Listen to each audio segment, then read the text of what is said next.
What's going on, everybody? Welcome to the channel. We've got an 85 ATC 250R build going on. Yep, Dave traded off that inverted 200X and some 70 parts for a 1985 custom ATC 250R. This thing is absolutely gorgeous. It's got a galaxy black galaxy black laser etched powdered frame and all the accessories. Camera's really not picking up the color flip-flops, but you can see the sparklies in the frame. This is a black on black build.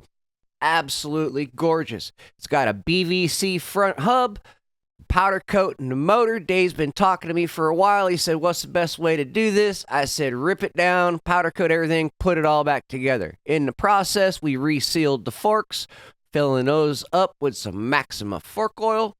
20 weight because it's a vintage trike and we want them to move kind of slow. I always use 20 weight oil on these vintage trikes, whether they've got progressive forks or not. We crank these things down, finish them off. Forks are done. Easy peasy jobs. Love it. We'll go into the meat of the video, which is the engine rebuild. So apparently this thing was gotten in crates.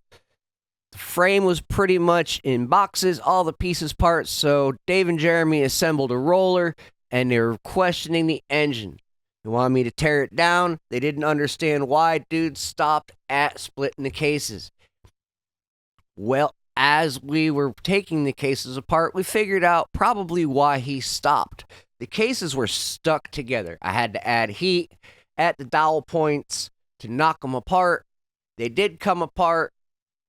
Inside transmission area was nasty. It was not bad, but it looked like the oil hadn't been changed in about 100 years.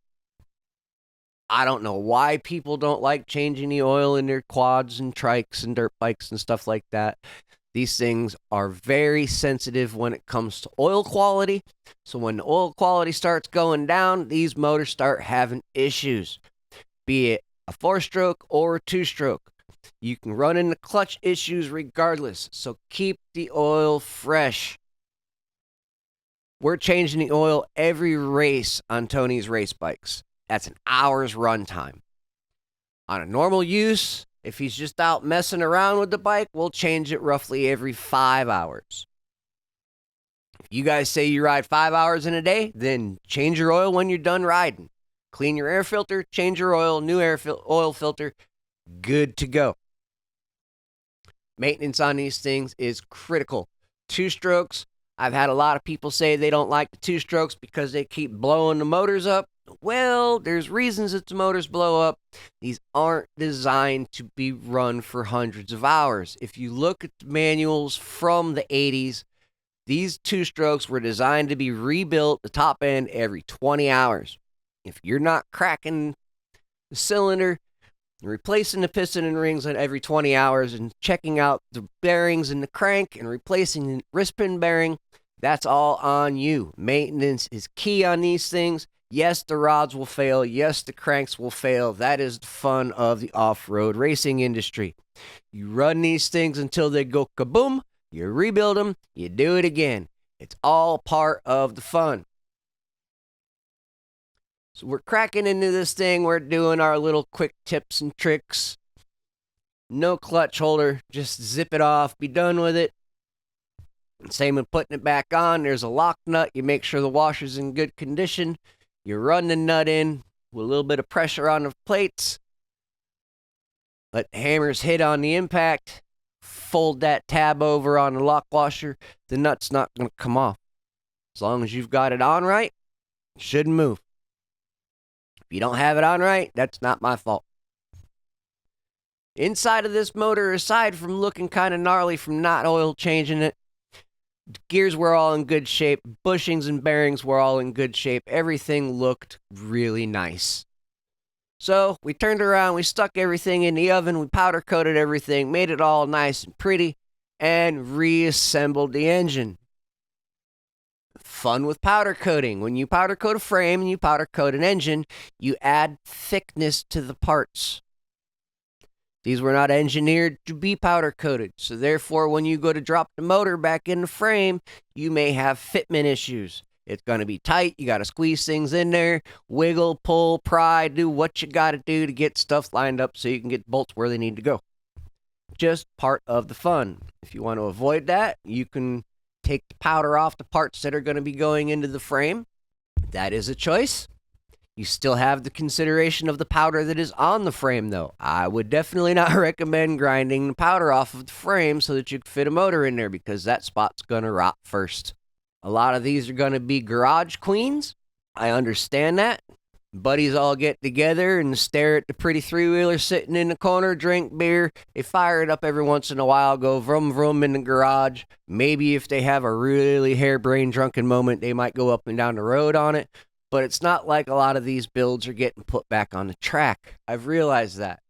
Same time, when a race build comes in that I absolutely know is going to be on the track, the same attention to detail is paid, no corners cut, and we build these things so that they will win races. Winning races does not mean you're going to last the entire season on a build. Horsepower takes reliability. The more horsepower you push out of an engine, the less reliable it is. The more you run that thing up to the kaboom level, the faster it will blow up. Will it be impressive? Possibly. Will it be catastrophic? Possibly. You can buy new cases, you can buy new transmissions, you can buy new parts and pieces. It may not be readily available, but the parts can be found, even for these vintage bikes. I understand a lot of shops and stuff say I won't work on anything 10 years or older. I prefer the vintage stuff. Yes, sometimes parts are kind of hard to come by, but I love the vintage aspect of the off-road industry. Modern stuff brings modern problems. I like my niche. I like my builds. I like what we do here. It's a lot of fun. I'm going to try and get you guys out some more ride videos. Trying to get this channel rolling. Moving along. Comments are always appreciated. They help push the videos. Hit the like button at least. It helps push the videos. More people that can see these videos, more people that know what's going on, they can fish through the channel and check out the thousands of videos that are on here. We're also live streaming Final Fantasy content over on the Sawyer Custom Gaming channel. You want to come over and talk moto stuff? That's awesome. Bring it. I've helped people build motors over chat before. It's kind of fun. We don't just talk about video game stuff. We talk about whatever you want. You got mechanical questions, fabrication questions. You just want to talk about the races and stuff. Come on. Let's go. Building communities. We're having fun and laughs. Come join and be part of it. Really appreciate it. Appreciate all you guys watching these videos. Really means the world to me. Along with taking time to build these engines, you got to turn around and take the time to edit the videos so that we can put it out on the social media pages so that you guys can see them, see what's going on. I know a lot of you guys appreciate these builds. You appreciate what we do in the shop. I know some of you guys have been saved. The old, I need it now, it's got to be fixed, I broke it, we're competing, it's got to run. You call, I answer. We get you guys back on the track. Done it a bunch of times already. We'll continue to do it as long as I'm in this niche. Not going to be leaving this niche anytime soon because it's pretty much all I've ever known. I grew up in a racing family, grew up in a racing environment. Build motors, building cars, building bikes. It's all a wonderful passion. Met some wonderful people. Had a lot of good times. I can't thank everybody enough. This bike turned out absolutely gorgeous. It's still missing the seat cover, the seat, and a couple other little things Dave said still on order. So we've got her sitting here. We'll get a little roll around of the engine. We'll get a little roll around of the trike. And we'll call it a day.